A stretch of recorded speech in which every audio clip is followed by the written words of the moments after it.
আসসালামু আলাইকুম। মহরম মাস এলেই আমাদের সমাজে এক অদ্ভুত দৃশ্য দেখা যায়।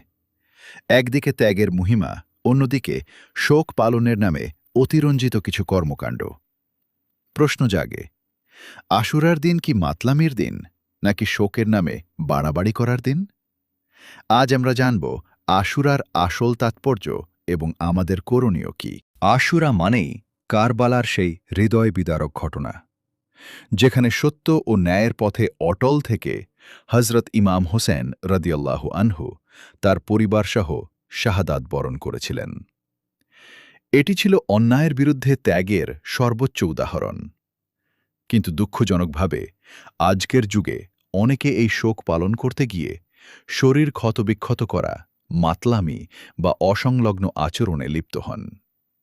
মনে রাখতে হবে, ইসলাম বাড়াবাড়ির ধর্ম নয়। শোক পালনের নামে নিজের ক্ষতি করা বা মাতলামি করা কোনোটাই ইসলামের শিক্ষা নয়।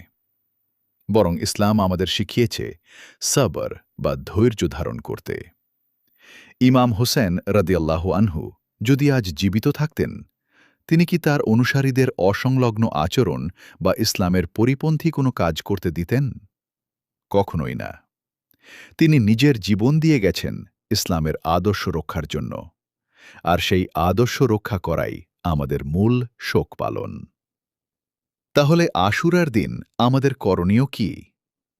১. আল্লাহর কাছে বেশি বেশি ইবাদত করা। ২. সম্ভব হলে নফল রোজা রাখা, ১০ মহরমের সঙ্গে ৯ মহরম মিলিয়ে। ৩. গরিব ও দুস্থদের সাহায্য করা। ৪.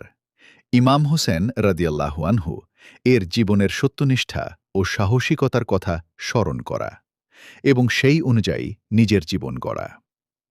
তাই আসুন, শোক পালনের নামে লোক দেখানো বা অনৈসলামী কাজ থেকে আমরা বিরত থাকি।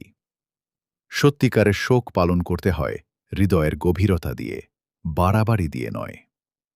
আল্লাহ আমাদের সবাইকে সঠিক পথ বোঝার এবং আমল করার তৌফিক দান করুন। আমিন।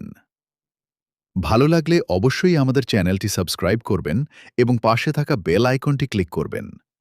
আপনার মতামত অবশ্যই আমাদের কমেন্ট বক্সে জানাবেন। ধন্যবাদ।